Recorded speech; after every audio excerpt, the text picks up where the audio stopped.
இந்த part 2 video ஆரம்பிக்கிறதுக்கு முன்னாடி எல்லாரும் இதை மட்டும் கேட்டுட்டு போயிருங்க. நான் இந்த பார்ட் 2 போடலாமா வேணாமா தான் யோசிச்சுட்டு இருந்தேன். ஏன்னா பார்ட் 1 வீடியோ வந்துட்டு அவ்வளோவா வியூஸ் போகலை. அதனால இந்த பார்ட் 2 பண்ணலாமா வேணாமா தான் யோசிச்சுட்டு இருந்தேன். 2 பேர் கேட்குற வரைக்கும். அதில் முகமத் அப்படிங்கிறவர் நிறைய தடவை கேட்டார். அவருக்காகவும் அப்புறம் நதியா அப்படிங்கிறவங்களும் கேட்டுகிட்டே இருந்தாங்க. அதுக்காக தான் இந்த பார்ட் 2 வீடியோ பண்ணியிருக்கிறேன். அது மட்டும் இல்லாமல் இப்போ சிபி தான் இந்த தலைவர் 173 எடுக்கிறாரா அப்படின்னு டவுட்டாக போயிட்டு இருக்குது. அது என்ன எதுங்கிறத பார்த்துக்கலாம். ஆனால் இந்த பார்ட் 2வை ஃபுல்லாக பாருங்கள். அது மட்டும் இல்லாமல் நிறைய பேருக்கு ஷேர் பண்ணுங்கள். ஏன்னா ரொம்பவே கஷ்டப்பட்டு பண்ணியிருக்கிறேன். ஆரம்பிக்கலாங்களா? இதுவரை தாத்தா பெர்லிங்கோட கடைக்கு வந்த ரிச்சியும் பிரான்சிஸும் அங்கே இருக்கிற போஸ்ட் பாக்ஸில் ஒரு டேப் எடுத்துக்கிட்டு கடை விட்டு கிளம்ப ஆரம்பிக்கிறாங்க. கிளம்புனதுக்கப்புறம் லா ஃபவுண்டைன் ஆளுங்களால் சுடப்பட்டு ரிச்சியை திரும்பவும் கடைக்கு பிரான்சிஸ் கூட்டிகிட்டு வரான். அப்படி கூட்டிகிட்டு வந்ததுக்கப்புறம் தாத்தா ரிச்சிக்கு தையல் போட்டு அவரை காப்பாற்றுறாரு. அதுக்கப்புறம் பிரான்சிஸ் ரேட்டை கண்டுபிடிக்கிறேன்னு சொல்லி அந்த டேப் எடுத்துகிட்டு கிளம்பி போயிடுறான். இதுக்கு நடுவில் தாத்தா ரிச்சியும் பிரான்சிஸுக்கும் ஒரு சண்டையை மூட்டி விட்டுறாரு. ரேட் யாராக இருக்கும் அப்படிங்கிற மாதிரி இவங்க 2 பேத்துக்கு நடுவுலையே சண்டையை மூட்டி விட்டுறாரு. அது தெரியாத இவங்க 2 பேருமே நீ ரேட்டா நான் ரேட்டான்னு சண்டை போட்டு பிரான்சிஸ் ரிச்சியை கொலை பண்ணிடுறான். பிரான்சிஸ் ரிச்சியை சுட்டு கொண்ட இதே நேரத்தில் ரிச்சியோட அப்பாவான பாயில் தாத்தாவோட கடையை நோக்கி வந்துட்டு இருக்கிறாரு. இதனால ரிச்சியோட பாடியை மறைச்சு வைக்கணும்னு சொல்லி பிரான்சிஸும் தாத்தாவும் சேர்ந்து அதே இடத்துல இருக்கிற ஒரு பாக்ஸ்ல ரிச்சியோட பாடியை மறைச்சு வைக்கிறாங்க. இவங்க இப்படி மறைச்சு வச்சுட்டு இருக்கக்குள்ளேயே பாயிலும் கடைக்கு வந்துடுறாரு. கடைக்கு வந்து கதவை தட்டக்குள்ள நம்ம தாத்தா போய் கதவை திறந்து நம்ம பாயில் கிட்ட பேச்சு கொடுக்க ஆரம்பிக்கிறாரு. இவர் இப்படி பேச்சு கொடுத்துக்கிட்டே இருக்கக்குள்ள இந்த பக்கம் பிரான்சிஸ் தரையில இருக்கிற ரத்தத்தெல்லாம் தொடச்சி சுத்தம் பண்ண ஆரம்பிக்கிறான். இவன் சுத்தம் பண்ணணும் அப்படிங்கிறதுக்காகவே தாத்தாவும் பாயில முடிஞ்ச அளவுக்கு பேச்சு கொடுத்து அந்த ரூமை விட்டு வெளியவே இருக்க வைக்கிறாரு. இருந்தாலும் பாயில் பசங்க எங்க அப்படின்னு சொல்லி ரூம்குள்ளார வரக்குள்ள தாத்தாவும் பதட்டமாகி பாயில் கூடயே வராரு. வந்து பார்த்தா நம்ம பிரான்சிஸ் உள்ளாரதான் இருக்கிறான். பிரான்சிஸ் ஒண்ணுமே தெரியாத மாதிரி பாயில் கிட்ட பாஸ் அப்படின்னு சொல்லி கட்டி பிடிச்சி பேச ஆரம்பிக்கிறான். அதே நேரத்தில் நம்ம தாத்தாவும் தரையை பார்க்குறாரு. தரையை ஃபுல்லாகவே பிரான்சிஸ் சுத்தம் பண்ணி வச்சிருக்கிறான். தாத்தாவுக்கு இப்போதான் கொஞ்சம் நிம்மதியாக இருக்குது. அந்த பக்கம் பார்த்தீங்கன்னா பாயில் பிரான்சிஸ் தான் ரிச்சியை சுட்டு கொண்டாங்கிற உண்மையே தெரியாமல் பிரான்சிஸை பாராட்டிட்டு இருக்கிறாரு. ஃபர்ஸ்ட் நீ என்னோட லைஃபை காப்பாற்றின, இப்போ என்னோட பையனோட லைஃபை காப்பாற்றிருக்கிற, இதுக்கெல்லாம் நான் என்ன கைமாறு செய்ய போறேன்னே தெரியல அப்படிங்கிற மாதிரி பிரான்சிஸை பாராட்டிட்டு இருக்கிறாரு. பிரான்சிஸ் தான் ரிச்சியை சுட்டு கொன்னா அப்படின்னு தெரிஞ்சா பாயில் என்ன பண்ணுவாருன்னு தெரியல. ஸோ இப்படியே பேசிட்டு இருக்கக்குள்ள பாயில் ரிச்சி எங்க அப்படின்னு பிரான்சிஸ் கிட்ட கேட்குறாரு. அதுக்கு பிரான்சிஸ் அவன் உங்க கூட இருப்பான் அப்படின்னு நான் நினைச்சேன் அப்படின்னு சொல்றான். அவன் எதுக்கு என் கூட இருக்க போறான் அப்படின்னு பாயில் கேட்குறாரு. அதுக்கு பிரான்சிஸும் இல்ல அவன் உங்களை தேடி தான் வந்தான், அதனால அவன் உங்க கூட தான் இருப்பான்னு நினைச்சேன் அப்படின்னு பிரான்சிஸ் சொல்றான். பாயிலும் இருந்துட்டு அவன் எதுக்கு என்ன பார்க்க வர போறான், நீங்க தானே சொன்னீங்க அவனுக்கு குண்டடி பட்டிருக்குது, நாங்க காப்பாத்தி வச்சிருக்கிறோம், ஸ்டிச் எல்லாம் போட்டிருக்குது அப்படின்னு நீங்க தானே சொன்னீங்க, இப்போ என்னடா சொல்றீங்க அப்படிங்கிற மாதிரி கேட்குறாரு. அதுக்கு பிரான்சிஸும் ஆமா ஸ்டிச் எல்லாம் பண்ணோம், இங்கிலீஷ் தான் போட்டாரு, அவன் வந்து தாத்தாவை இங்கிலீஷ்னு தான் கூப்பிடுவான், பாயிலும் இங்கிலீஷ்னு தான் கூப்பிடுவாரு, ஸோ இங்கிலீஷ் தான் போட்டாரு, அவரே கேளுங்க அவன் கிளம்பி போயிட்டான் அப்படின்ட்டு தாத்தாவை மாட்டி விட்டுறான் பிரான்சிஸ். தாத்தாவும் இருந்துட்டு ஆமா அதுதான் நடந்தது அப்படிங்கிற மாதிரி சொல்லிடுறாரு. இவங்க சொல்றதை கேட்ட பாயிலும் சரி வாங்க போய் அவனை தேடலாம் அப்படின்னு சொல்லி பிரான்சிஸை டேப் எடுத்துட்டு வர சொல்றாரு. அதுக்கு பிரான்சிஸ் டேப்பையும் ரிச்சி தான் எடுத்துட்டு போயிருக்கிறான் அப்படின்னு சொல்றாரு. அதுக்கு பாயில் என்னடா சொல்றீங்க, அவன் எதுக்குன்னா டேப் எடுத்துட்டு போனா அப்படிங்கிற மாதிரி கேட்கக்குள்ள தெரியல பாஸ், அவன் வந்துட்டு சொல்ற பேச்சே கேட்கல, அவன் பாட்டுக்கு எடுத்துட்டு போயிட்டான், என்னை இங்கே இருக்க சொன்னான் அப்படின்னு பிரான்சிஸ் சொல்லிடுறான். இதை கேட்ட பாயில் ஒண்ணுமே புரியாம கொஞ்ச நேரம் பார்த்துட்டு இருந்துட்டு போன் எங்க இருக்கு அப்படின்னு சொல்லி போன் பேச போயிடுறாரு. இப்படி ஒரு போன் பேசிட்டு இருக்கக்குள்ள இந்த பக்கம் அவரோட பாடி கார்டா வந்த மாங்க்குங்கிறவன் அங்க ரிச்சியை மறைச்சு வச்சிருக்கிற பெட்டி மேல போய் உட்கார ஆரம்பிக்கிறான். அவன் அப்படி அந்த பெட்டி மேல உட்கார்றத தாத்தாவும் பிரான்சிஸும் ரொம்பவே பதட்டத்தோட பார்த்துட்டு இருக்கிறாங்க. அந்த பெட்டிக்கடியில வேற ரத்தம் லீக் ஆக ஆரம்பிச்சிருச்சு. இதெல்லாம் தெரிஞ்சா என்ன ஆகுமோங்கிற பயத்துல தாத்தாவும் பிரான்சிஸும் அங்கேயே நின்றுட்டு இருக்கிறாங்க. இதுல வேற 2 பேருமே சிகார் பத்த வச்சிட்டு இருக்கக்குள்ள லைட்டர் வேலை செய்யலன்னு சொல்லி அந்த மாங்குங்கிற பாடி கார்டு அவனோட லைட்டரை வச்சு சிகாரை பத்த வைக்கிறான். ஸோ இப்படியே இங்க போயிட்டு இருக்கக்குள்ள நம்ம பாயிலும் போன் பேசிட்டு வராரு. இப்படி போன் பேசிட்டு வந்த பாயில் கிட்ட நம்ம பிரான்சிஸ் ஒண்ணுமே தெரியாத மாதிரி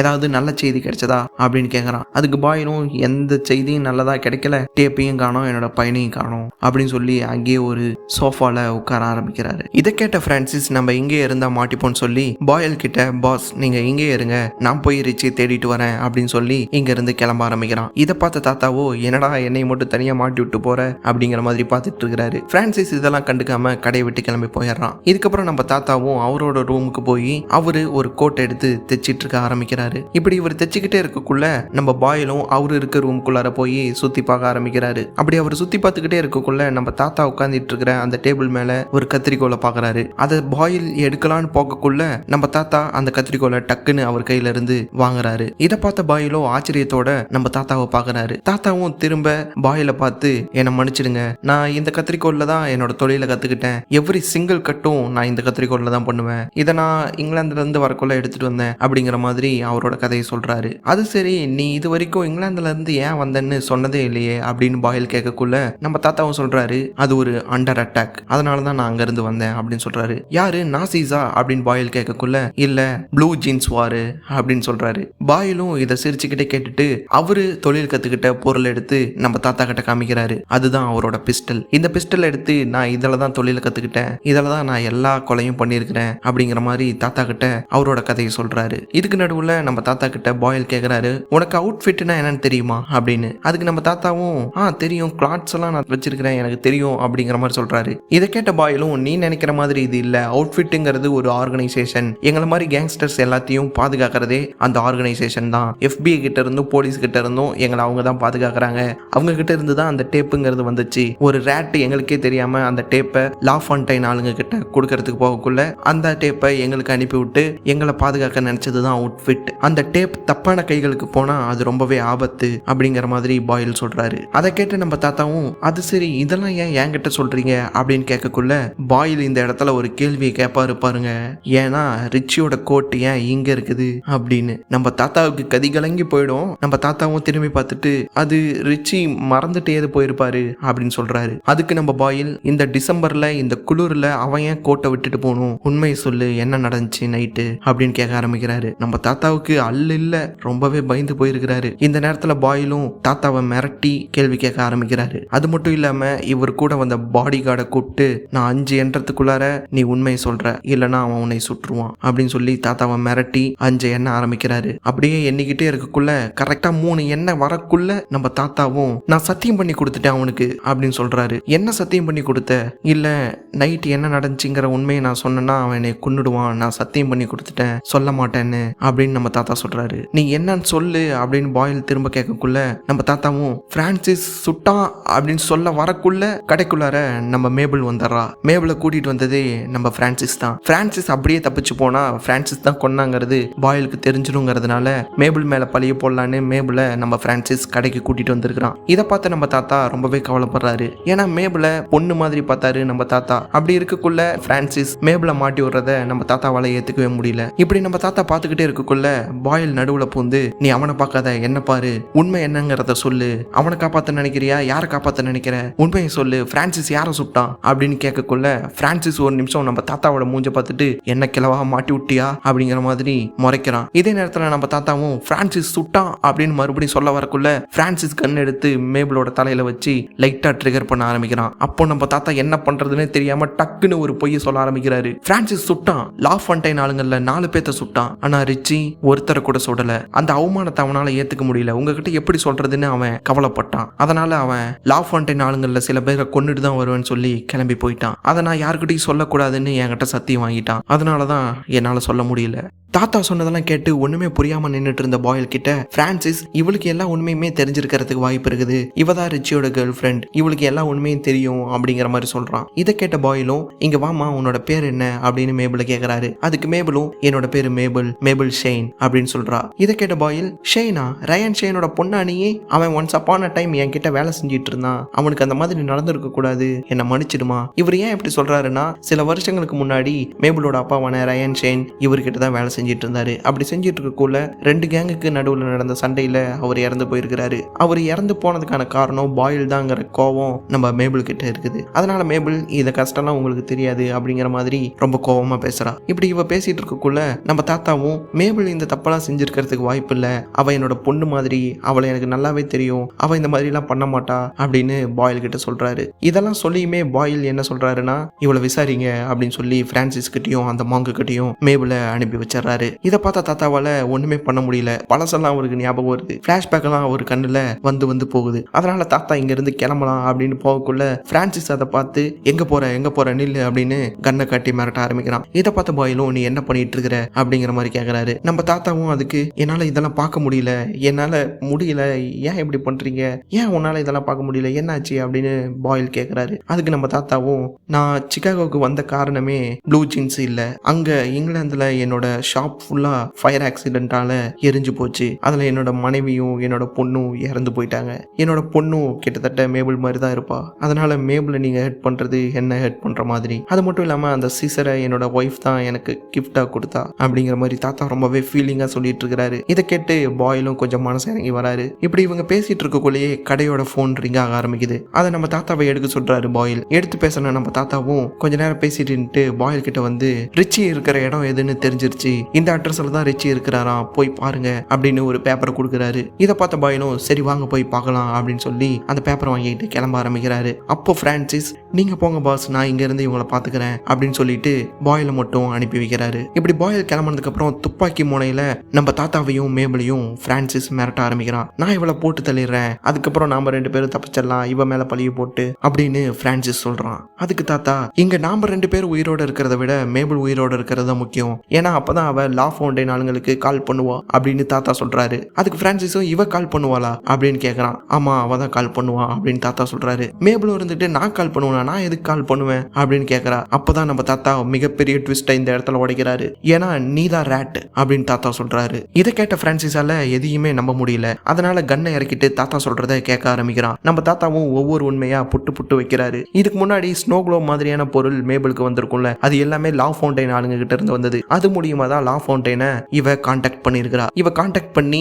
இந்த பாயில் பத்தின எல்லா உண்மையும் அவங்களுக்கு தெரியப்படுத்திட்டு இருக்கக்குள்ள ஒரு நாள் எப்படியும் நாம 2 பேத்துக்கிட்டையுமே மாட்டிக்குவோம் அப்படின்னு சொல்லி இந்த 2 கேங்கையுமே FBI கிட்ட மாட்டி விட்டுறலாம்னு சொல்லி தான் கடையில ஒரு டேப்பை வச்சு ரெக்கார்ட் பண்ணி FBI-க்கு கொடுத்துட்டு இருந்திருப்பா. இந்த உண்மையை அவுட்ஃபிட் கண்டுபிடிச்சு இவங்களுக்கு தெரியப்படுத்திருக்கும். அதனாலதான் இப்ப ரேட் யாருங்கிறத இவங்க தேடிட்டு இருக்கிறாங்க. இந்த எல்லா உண்மையுமே தாத்தா சொல்லி முடியக்குள்ள ஆச்சரியமா பார்க்க ஆரம்பிக்கிறாங்க மேபிளும் பிரான்சிஸும். இப்படி தாத்தா சொல்லி முடிச்சதுமே நம்ம மேபிளும் நார்மல் மோடுக்கு வரா. அவளும் கொஞ்சம் ரூடா நடந்துக்க ஆரம்பிக்கிறா. இதுக்கப்புறம் பிரான்சிஸும் நீதான் ரேட்டா, உங்ககிட்ட தான் டேப் இருக்குதா அப்படின்னு கேட்கக்குள்ள நம்ம தாத்தா அவகிட்ட டேப் இல்ல என்கிட்ட தான் இருக்கு அப்படின்னு இன்னொரு ட்விஸ்ட்டை போடுறாரு. ட்விஸ்ட்டை போட்டு அவர் தைச்சிட்டு இருந்தாருல ஒரு கிரே கலர் கோட்டு, அந்த கோட்டுக்குள்ளார இருந்து அந்த டேப் எடுத்து காட்ட ஆரம்பிக்கிறாரு. இந்த இடத்துல தான் தாத்தா ஒரு மிகப்பெரிய மாஸ்டர் பிளானே போடுறாரு. அது என்னன்னா மேபிளை வச்சு லா ஃபவுண்டைன் ஆளுங்களுக்கு கால் பண்ண சொல்லி பாயில வர வழியிலேயே போட்டு தள்ளிட்டு இந்த கடைக்கு வந்து அந்த டேப்பை வாங்கிக்கிட்டு மேபிளுக்கு சேர வேண்டிய அந்த பணத்தை கொடுத்துட்டாங்கன்னா மேபிளும் தப்பிச்சு போயிடுவா. நம்ம தாத்தாவுக்கும் அவரோட கடை கிடைச்சிரும். பாயில் செத்ததுக்கு அப்புறம் பிரான்சிஸ்க்கும் அந்த இடம் கேங்ஸ்டரோட இடம் அவனுக்கும் கிடைச்சிரும். அந்த பிளானை இவங்க கிட்ட சொல்ல ஆரம்பிக்கிறாரு.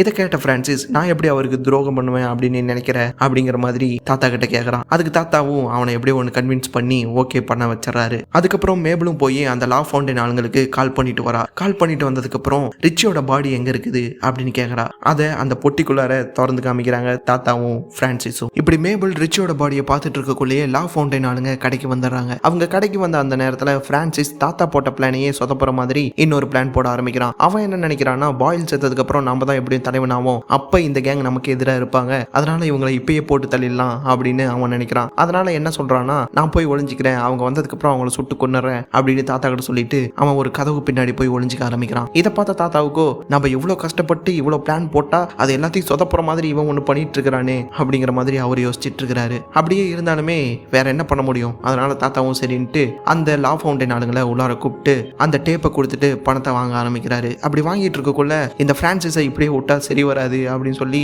லா ஃபவுண்டைன் ஆளுங்க கிட்ட சத்தமா பேசி சைக பாஷையில அவன் உள்ளதான் இருக்கிறான் அப்படின்னு போட்டு கொடுத்துட்றாரு. அந்த நேரத்துல லா ஃபவுண்டைன் ஆளுங்களும் அந்த கதவுக்கு பக்கத்திலேயே போய் 2 பேரும் நின்னுக்கிறாங்க. நம்ம பிரான்சிஸோ லா ஃபவுண்டைனோட தலைவியை சொல்றதுக்கு வரக்குள்ள அவங்க 2 பேரும் கன் பாயிண்ட்ல பிரான்சிஸை பிடிச்சிடறாங்க. இந்த நேரத்துல பிரான்சிஸும் சரி நான் மாட்டிக்கிட்டேன், எனக்கு அந்த பணத்தை மட்டும் கொடுத்துருங்க, நான் இங்க இருந்து போயிடுறேன் அப்படிங்கிற மாதிரி சொல்றான். அதுக்கு நம்ம தாத்தாவோ நீங்க பயந்துக்காதீங்க, அவன் கண்ணில் இருந்த புல்லட் எல்லாம் நான் எடுத்துட்டேன் அப்படின்னு சொல்றாரு. சொன்ன உடனே லா ஃபவுண்டைன் ஆளுங்க அவனை சுட்டு கொன்னுறாங்க. உண்மையாலுமே அந்த கன்னில் புல்லட் இருந்துச்சு. நம்ம தாத்தா வேணும்னே போய் சொல்லி பிரான்சிஸை போட்டு தள்ளிட்டாரு. இதுக்கப்புறம் லா ஃபவுண்டைன் ஆளுங்க அந்த டேப் எடுத்துக்கிட்டு கடை விட்டு கிளம்பி போனதுக்கு அப்புறம் நம்ம தாத்தாவும் மேபிளும் அப்பாடா எல்லா பிரச்சனையும் முடிஞ்சுடா அப்படிங்கிற மாதிரி உட்கார்ந்துட்டு இருக்காங்க. அப்ப நம்ம தாத்தாவோ இந்நேரத்துக்கு பாயில கொண்டு இருப்பாங்க, நமக்கு எந்த பிரச்சனையும் இல்லை அப்படிங்கிற மாதிரி சொல்றாரு. அதுக்கு மேபிளோ இல்ல பிரச்சனையே இதுக்கு மேலதான், நாம தான் அந்த டேப்பை எடுத்தோங்கிறது அவுட்ஃபிட்க்கு தெரிஞ்சதுனால இதுக்கு மேலதான் பிரச்சனையை ஆரம்பிக்க போகுது அப்படின்னு சொல்றாங்க. இதை பார்த்த தாத்தாவோ மேபிளை பார்த்து ஒரு சிரிப்பு சிரிச்சுக்கிட்டே இன்னொரு ட்விஸ்டை ரிவீல் பண்றாரு. பாருங்க இன்னும் எத்தனை ட்விஸ்டா ரிவீல் பண்ணுவீங்க அப்படிங்கிற மாதிரி இருக்கும். இப்ப நம்ம தாத்தா என்னத்தை சொல்றாருன்னா, இப்ப லா ஃபவுண்டைன் ஆளுங்க ஒரு டேப்பை வாங்கிட்டு போனாங்கல்ல, அது ஒரிஜினல் டேப்பே இல்ல, நம்ம தாத்தா கோட் எப்படி தைக்கிறது அப்படின்னு சொன்ன செய்முறை டேப்பை தான் அவங்க எடுத்துட்டு போயிருக்கிறாங்க. அதை தான் நம்ம தாத்தாவுக்கு கொடுத்து விட்டுருக்காரு. உண்மையான டேப்பை கடையில ஒரு இடத்துல இருந்து எடுத்து காமிக்கிறாரு பாருங்க, அதுதான் ஒரிஜினல் டேப்பு. அது மட்டும் இல்லாம இந்த அவுட் அவுட்ஃபிட்டே நம்ம தாத்தா தான். எவ்வளோ பெரிய ட்விஸ்ட் பார்த்தீங்களா? நம்ம தாத்தா தான் இந்த அவுட்ஃபிட்டே. இவர் தான் இத்தனை நாளா அந்த அவுட்ஃபிட் மாதிரியான லெட்டர் எல்லாம் போட்டுட்டு இருந்திருக்கிறாரு. அதுவும் எதுக்காகனா இந்த மேபுல் தான் ரேட்டுங்கிறது இவருக்கு ஆரம்ப காலகட்டங்களிலேயே தெரிஞ்சிருக்குது. அதனால என்ன பண்ணியிருக்கிறாருன்னா, என்னைக்கா இருந்தாலும் இந்த பொண்ணுக்கு பிரச்சனை வரும், இவளை காப்பாற்றணும் அப்படின்னு சொல்லி இவரே அவுட்ஃபிட்டா மாறி இந்த மாதிரி லெட்டர்ஸ் எல்லாம் இந்த கேங்க்கு போட்டுட்டு இருந்திருக்கிறாரு. ஸோ இவரு தான் அவுட்ஃபிட்டே. இதெல்லாம் தெரிஞ்ச மேபுலும், யோ யார் யா நீ, எனக்காக ஏன் இவ்வளோ பண்ற அப்படிங்கிற மாதிரி மேபுலும் பார்க்குறாங்க. இதுக்கப்புறம் அந்த டேப்பையும் மேபிள் கிட்டே கொடுத்து நீ இருந்து கிளம்பிடுமா அப்படின்னு சொல்லி மேபிளை அனுப்பி வைக்கிறாரு. அப்போ மேபிளும் நீங்களும் என் கூட வந்துருங்க அப்படின்னு சொல்லக்குள்ள, இல்லம்மா நீ கிளம்பு, நான் இங்க இருந்து பாத்துக்கிறேன் அப்படின்னு சொல்லிட்டு நம்ம தாத்தா கடையை ஃபுல்லாவே பெட்ரோல் ஊற்றி எரிக்க ஆரம்பிக்கிறாரு. இப்படி அவர் எரிச்சிட்டு இருக்கக்குள்ளேயே இன்னொரு ட்விஸ்ட். அது என்னன்னா, பிரான்சிஸ் இன்னும் உயிரோடு தான் இருக்கிறான். எந்திரிச்சு நம்ம தாத்தா கையிலேயே சுட்டுறான். சுட்டதுக்கு அப்புறம், யோ கிழவா நீ நினைச்சதை பண்ணிட்டில்ல அப்படிங்கிற மாதிரி மிரட்ட ஆரம்பிக்கிறான். அப்போ மறுபடியும் இவன் சுல்லான்னு பார்க்கக்குள்ள புல்லட் இல்லாம போயிடுது. அதனால கத்தி எடுத்து தாத்தாவை மிரட்ட ஆரம்பிக்கிறான். தாத்தாவும் முடிஞ்ச அளவுக்கு அவனை தடுத்து தள்ளி விட பாக்குறாரு. அப்போ நம்ம தாத்தா இன்னொரு ட்விஸ்ட்டை ரிவீல் பண்றாரு. பிரான்சிஸ் கிட்ட என்ன சொல்றாருன்னா, நானும் உன்ன மாதிரி தான் இந்த கண்ணுக்காகவும் கத்திக்காகவும் பிறந்தவன். ஒரு சில நேரங்கள்ல கையவும் யூஸ் பண்ண வேண்டியது வரும் அப்படின்னு சொல்றாரு. யோ என்னையா சொல்லிட்டு இருக்கிற, யாரியா நீ அப்படிங்கிற மாதிரி இருக்கக்குள்ள கோட்டை கழட்டிட்டு கையை மடிச்சு விடுவாரு பாருங்க. இந்த சீன்லாம் தலைவருக்கு வச்சா செமையா இருக்கும். தியேட்டர்ல எல்லாம் பயங்கரமா இருக்கும்னு நினைக்கிறேன். ஒரு பாஷா டெம்ப்ளேட் அளவுக்கு ஒர்த்தான சீனா இது இருக்கும்னு நினைக்கிறேன். கையை மடிச்சு விட்டா கையை ஃபுல்லா டாட்டூ. இவரும் ஒரு மிகப்பெரிய கேங்ஸ்டரா தான் இருந்திருக்கிறாரு. பல கொலைகள்லாம் பண்ணிட்டு தான் இந்த இடத்துக்கே வந்திருக்கிறாரு தாத்தா. என்ன நடந்திருக்குன்னா, இங்கிலாந்துல இவர் கேங்ஸ்டரா இருந்தப்போ லவ்ல விழுந்ததுனால இந்த வேலையெல்லாம் வேணாம்னு சொல்லி கோட்டு தைக்கிற வேலையை பார்த்துட்டு இருந்திருக்கிறாரு. அப்போ இவரோட ஆப்போசிட் கேங் வந்துட்டு இவரோட கடையும் வீட்டையும் கொளுத்தி இருக்கிறாங்க. அதில் தான் இவரோட மனைவியும் பொண்ணும் இறந்து போயிருக்கிறாங்க. இந்த வழியெல்லாம் தாங்கிக்கிட்டு தான் மனுஷன் சிக்காகோக்கு வந்து கடையை வச்சு பொழிச்சிட்டு இருந்தாரு. அப்படி இருக்கிற இவரை இவனுங்க திரும்ப சீண்டிட்டானுங்க. அதனால தான் தலைவர் இத்தனை வேலையை பார்த்துருக்கிறாரு. இப்படி இவரோட கதையை சொல்லிட்டு இருக்கக்குள்ளேயே பிரான்சிஸ் பக்கத்தில் வந்து கையை ஓங்கக்குள்ள இவரோட மனைவி கிஃப்டா கொடுத்த கத்திரிக்கோலை வச்சு நம்ம பிரான்சிஸோட கழுத்திலேயே இறக்கிடுறாரு. இறக்கினதுக்கு அப்புறம் நம்ம பிரான்சிஸும் தரையில விழுந்துடுறான். இவனை இப்படியே விட்டா ஆகாது, திரும்ப வந்துடுவான்னு சொல்லி அவனை போட்டு சரம் மாதிரியா தாக்கிட்டு நம்ம தாத்தாவும் கடையை விட்டு வெளியே வந்துடுறாரு. கடை ஒரு பக்கம் உள்ளார எரிஞ்சிட்டு இருக்குது. நம்ம தாத்தா ரெடியாகி வெளியே நின்றுட்டு இருக்கிறாரு. இதோட இந்த படம் முடிஞ்சிருச்சு. உங்களுக்கு இந்த படம் எப்படி இருந்துச்சுங்கிறத கமெண்ட்ல சொல்லுங்க. அப்புறம் என்னோட சம்மரி நல்லா இருந்துச்சாங்கிறதையும் கமெண்ட்ல சொல்லுங்க. பாய்.